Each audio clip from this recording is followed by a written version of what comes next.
उसमें से कोई भी एक पार्टनर सटकली। दोस्तों आज हम लोग सीखने वाले हैं टाइप्स ऑफ पार्टनरशिप के बारे में। क्या टाइप्स ऑफ पार्टनर नहीं, टाइप्स ऑफ पार्टनरशिप। लेकिन उसके पहले हम लोग पार्टनरशिप का पहचान तो सीख ले कि नाम को देखते एटलीस्ट ये तो पकड़ पाए ये पार्टनरशिप फर्म है कि नहीं है। जैसे कि ये नाम लिखा हुआ है, ये नाम बताइए तो किसका है? ये प्राइवेट कंपनी है कि पब्लिक कंपनी है? लाइक करके कमेंट कीजिए। ये ना प्राइवेट कंपनी है और ना पब्लिक कंपनी है। क्यों? प्राइवेट कंपनी अगर होता ना तो नाम के लास्ट में ऐसे लिखा रहता चंदन प्राइवेट लिमिटेड, क्योंकि प्राइवेट कंपनी के नाम के लास्ट में क्या होता है? Private limited. और पब्लिक कंपनी के नाम के लास्ट में चंदन लिमिटेड, मतलब लिमिटेड लिखा हुआ था। मतलब ना ये प्राइवेट कंपनी है और ना पब्लिक कंपनी। तो है क्या? ये पार्टनरशिप फर्म है। क्या लिखा? चंदन एंड को का मतलब होता है कंपनी, मतलब साथी, सहयोगी। या लिखा रहता चंदन एंड एसोसिएट्स, मतलब चंदन और उसका साथी मिलकर ये स्टार्ट किया है। सर अगर नाम के लास्ट में एलएलपी लिखा होता तो एलएलपी अगर लिखा होता तो हो जाता लिमिटेड लायबिलिटी पार्टनरशिप। वो भी एक पार्टनरशिप है लेकिन वो लिमिटेड लायबिलिटी पार्टनरशिप है। वो आगे चल के जब एलएलपी पढ़ेंगे तब समझ में आएगा। अच्छा तो ये कौन सा पार्टनरशिप है? ये नॉर्मल वाला है भाई।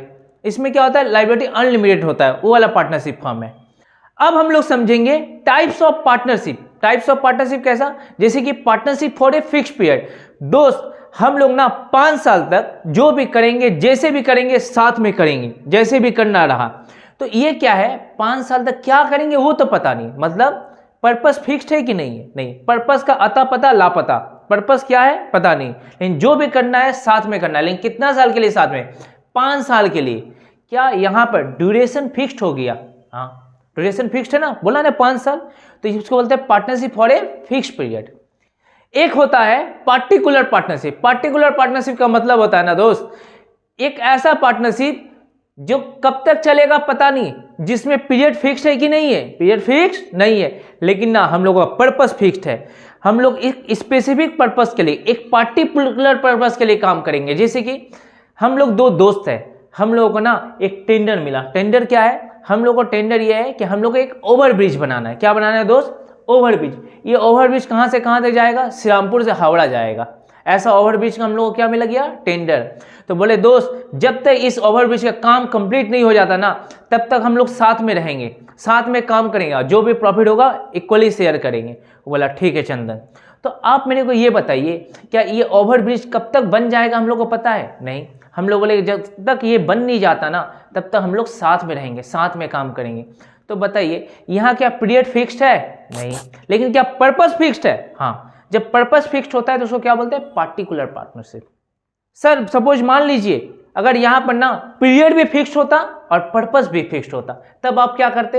Partnership for a fixed period में डालते कि पार्टिकुलर पार्टनरशिप में डालते? तब ऐसा स्थिति में ना जब दोनों फिक्स्ड हो जाएगा ना तब इसको आप पार्टिकुलर पार्टनरशिप में कंसीडर कीजिएगा। ठीक है। और एक होता है भाई पार्टनरशिप एट विल। जब ना हमारा ना पीरियड फिक्स्ड है और ना हमारा पर्पस फिक्स्ड है। No fixed period, no fixed purpose. जब दोनों फिक्स नहीं होता तो उसको बोलते हैं पार्टनरशिप एट विल।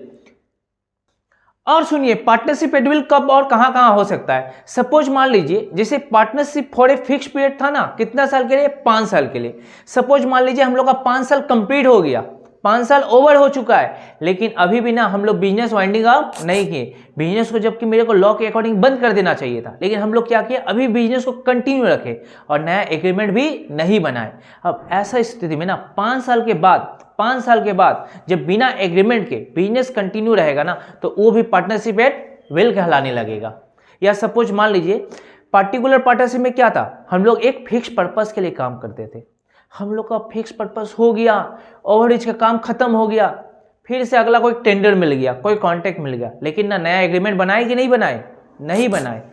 अब क्या होगा? जब नया एग्रीमेंट नहीं बना लेकिन हम लोग का काम अभी भी क्या है? कंटिन्यू है, बिजनेस कंटिन्यू है। तो ये जो कंटिन्यू है बिना कोई एग्रीमेंट का, तो उसको हम लोग क्या बोलेंगे? Partnership at will. और सुनिए आपको पता है पार्टनरशिप एट विल में क्या होता है? जो भी हम लोग पार्टनर लोग हैं उसमें से कोई भी एक पार्टनर